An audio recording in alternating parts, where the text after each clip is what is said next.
Glendon with Making Money with Storage Unit Auctions. The title of this video, Vicky got a secret. Actually, the rules are going to change a little bit here because actually the chick who owned the unit, her name was Vicky. And Vicky had a serious secret. A very profitable secret. Remember how in many videos I told you back that a lot of people absolutely hate clothing, can't stand it, throw it away, just give it away to other storage auction people. Well, I intentionally bought this unit because of the clothing. I remember the day, this was like one of those weird auctions because the room was not that big. It was only a 5 by 10, 5 feet wide, 10 feet deep. And it was clear there was nothing but clothes in there because the door opened up and there was like small boxes kind of lined up on the side. And as you can see all the way back, it was nothing but trash bags, or as I like to call them, Georgia suitcases. And you could just hear the grumbling. It's like, oh, it ain't nothing but clothes, probably some stinky old clothes. And there was a good crowd, maybe 25, 30 people there, and people were walking by. And when I want to get a unit cheap sometimes, I've learned that it's best to just kind of lay back in the cut and let what's going to happen, because when certain people show interest, that sometimes elevate the price. And I had bought a lot of units. I had spent like $2,000 on the unit earlier in the day. I was just like, let's kind of lay back in the cut and just see who really wants this, because I had people who would key in on me. So I just kind of lay back, people walk by, people start walking down the hall because it was on Chester Bridge and it was an inside unit, and people just, at the end there was like 3 of us there, and I still didn't say a word because they were just like, man, it's nothing but clothes. People just kind of debate, and the manager was like, we're going to sell this room. And I went $5. Then all of a sudden, 10, 15, 20, 30, 40. Room goes up to $50 just like that. It was like, it would have been worse if I had started bidding earlier. But the thing that drew my attention wasn't the trash bags, it wasn't the boxes, it was the shoes. Because at the bottom of the heap, there was shoes, but the thing is, the shoes weren't laying on their side. They weren't just thrown in there. They were actually lined up pretty neatly. And I was just like, that's odd. And then all these trash bags on these neatly lined shoes. But they were 5-inch heels. Okay? All of them. Every shoe that I saw was 5-inch. I think there was like a 7-inch platform. They were all extremely high heel shoes. And they were small. High heel shoes, small foot, a lot of clothes, fashionista. And, I get the unit for $50. I had bought so many that, I had also gained a little extra time with the storage facility. So I didn't really go back to that unit for almost a week. But when I did, whoa, Nelly. Go through the unit, lift up the bags, and essentially it is trash bags. Other than those boxes that are on the side, it is literally trash bags all the way to the back, full of nothing but clothing. Nice clothing. But the thing is, that wasn't the money. That wasn't the money. Got in there, first of the bags, lifted up there, and there was nothing but shoes all the way back. I don't know how this happened, but there was trash bag, there was shoes, just all over the floor. Very nice shoes, no high-end stuff, but mid-level, like Baker's, stuff that came from Macy's. Good sellable shoes between the $5 and $20 range, which was pretty good for what I paid for the unit, because I was going to make my money back in a very nice profit just off the shoes, because they were not ran over or scuffed up, none of that stuff. They were in very sellable condition, size 7.5. 7 to 7.5. That's where all these shoes were. There were boots and everything. And I was like pretty happy with that because I knew those would fly out the door. But it got gooder because I just kind of broke open the trash bag, because that day I had cleaned out a lot of units. Came with the van because I knew the van would clean out that unit. Came by myself. Now, just sometimes you take a little time. Sometimes your curiosity just gets the best of you. I'm going through the unit and I break up in one bag and I see all this Victoria's Secret stuff. I know exactly what it is. Victoria's Secret stuff is very distinctive. And it was just matching, bras and panties. And it was a bunch of it. Nice, middle of the road size, 30, 34C, good size. And, medium to small. So apparently she was kind of small. And I was like, okay. hot colors, nice combinations, animal prints, all kinds of stuff. So, this is real funny. Then I just throw that on the dolly.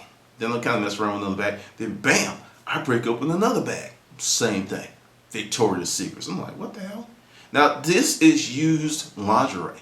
Because, I did find a few new sets because a lot of times people who buy a lot of clothes, it's very common in their closet or their boxes, you're going to get stuff that they never wore, still with the tags on it. It's kind of creepy, it's kind of weird, but it happens frequently. I was like, but that's, it's like, okay. Well, and this is, still kind of like, not real new in the game, but was still in the process of learning what people will and what people will not buy. And I was always surprised at what people would buy because, in my mind, I'm like, I use lingerie, who's going to buy that? Women are very, very picky about that stuff. Extremely picky about that stuff. Well, the women that I dated. Well, get back to the warehouse and I tell my partner what's in there and she's like, ooh, she immediately scarfed up all the new stuff. And I was like, God. But like I said, it wasn't that much. But literally, there was well over 100 sets of Victoria's Secret bras and panties. It was crazy, just crazy. And probably out the 100 sets, maybe 15 were new. Probably 105, 108, something like that. And 15 out of that were brand new, which my partner took. So what I do is I want to sell this stuff and I want to bring people in because you never know what people are going to use things for. So me being who I am, I decided to have fun with this. Look, if you're going to sell stuff and you're going to sell clothing, you're going to have to get yourself some mannequins. You're going to have to do it. Mannequins will help you sell clothing better than just taking a picture of it on the hanger or laying on. It's a lot more work, but the impact on your sales is worth the difference. It's just, you will notice the difference. It's worth the effort. It is just worth the effort. So I took some of the nicest stuff and some of the really shimmery stuff and, put it on the mannequins. And I put 6 mannequins together and I put Vicky's having a party, right? And that's the only thing I put on the picture, and that was the caption picture the header picture for the garage sale ad, because we used to do like a crazy ad, bunch of pictures. Sometimes I put prices in, sometimes I wouldn't put prices, and I put that up there. And what did I do that for? The phone was ringing off the freaking hook. And it was like women were like, oh God, that's Victoria's Secrets. Oh, I'm like, Victoria's Secrets is not cheap either. You could easily spend 50, 60 bucks for a little set. I was selling the stuff for 10, 20 bucks a piece. People called and I was like, it's used. Straight up, I wasn't going to play around within that because, you can get slapped. And one girl was just like, I don't care. That stuff's cute. I'm coming. Save me some. And that was one of the days, the first times that people were lined up at the warehouse. Understand, this is used Victoria's Secret product, but it was ultra clean. There were no stains. There was nothing crazy. And that stuff disappeared within an hour. I mean, women were buying, all kinds of women. Little women, big women, black women, white women, Asian women, Puerto Rican women. They were buying that stuff left and right. I mean, they weren't just like getting one set. They were getting 2s and 3s and 4s. It blew my freaking mind. Because, like I said, once again, I'm indoctrinated. Used underwear, who's going to buy that? And I asked one lady, I was like, well, she's like, well, a lot of times, when you wear this stuff, it's for your man, and you really don't have it on that long. And she said, well, that's what I'm telling myself. This is just too cute. And I've always wanted this set because, Victoria's Secret has some, like, lines and stuff. And they'll come out with a certain set, then they'll disappear. And that was another reason. Now, this is where it gets really, really twisted. The number of guys who bought the stuff and they were not buying it for their girl. Like I said, I got a lot of phone calls. I got some drag queens. I got some transsexuals. I know the voice. Be mad at me if you want to, because on the phone I'm like, I know who I'm talking to. They came and this one dude, he was like, oh Lord. And I mean, I knew exactly what the deal was because he was about 5'9", maybe 125 pounds, and he sashayed across the warehouse. And I'm like, money's money. I don't give a damn. And he was like, oh, this is nice and this is nice. And then he gave me a card. He was a CPA. And he's like, if you ever get any more, let me know. I love this stuff. And actually, The dude bought so much stuff from us because he was for real. And one thing about the gay, transgender, what the gay, I'm gonna just say gay community, was it LBG, whatever. They work together like I have never seen, because through that one guy, it was just like opening the door to like 80 customers. It was freaking amazing, because I got a unit full of vintage clothing and stuff, and I know that a lot of drag queens like, wow, different stuff. And I called him up and I sent him pictures, and he came and scooped up that, and he brought a friend.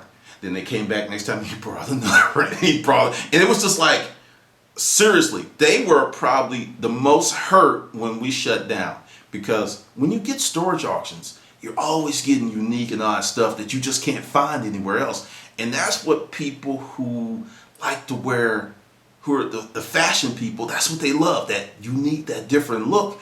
And I make it a unit where this girl kept her clothes from like the 60s, and it was just a different look. A lot of people really, really love that stuff.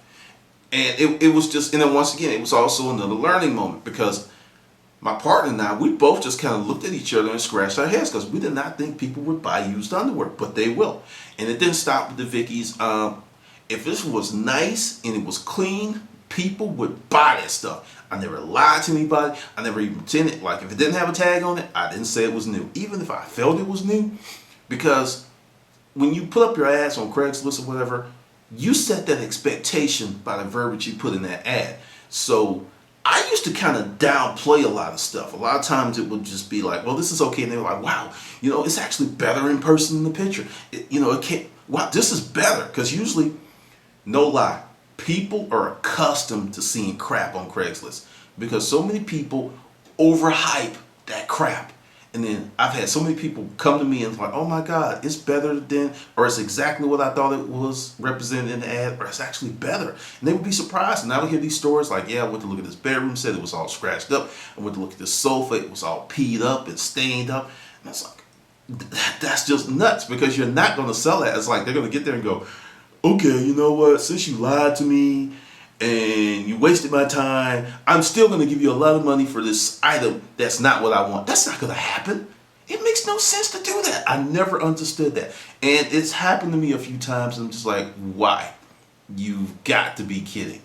But essentially, you never know what will sell out of a storage unit. And like I said, I only paid $50 for it. You do the math.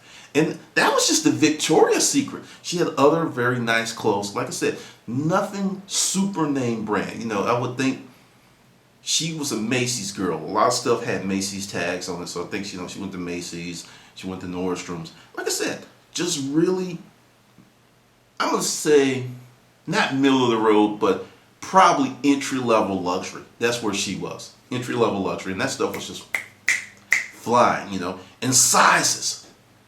When you get someone that small, and also she was a sister, and she had the right proportions, because like I said, she was the C size, and she was a medium small, but some of her jeans had like ass, like the girl obviously had big ass. There were no pictures or anything. There were no leathers in this unit. There was none of that stuff. It was just strictly clothing and shoes, and a few dishes, wall hangings, but there was nothing to really tell me about who she was. I could just interpret it that she was a serious clothing fashionista type person, because she had great style. I'll give her that. Great style of stuff. I mean, people were laying out outfits, and when you sort stuff, I don't care how mixed up it gets with other stuff, you still remember that stuff. And I was just like, people would come to the desk and check out, and I'm like, like I said, the Victoria's Secret stuff went less than an hour.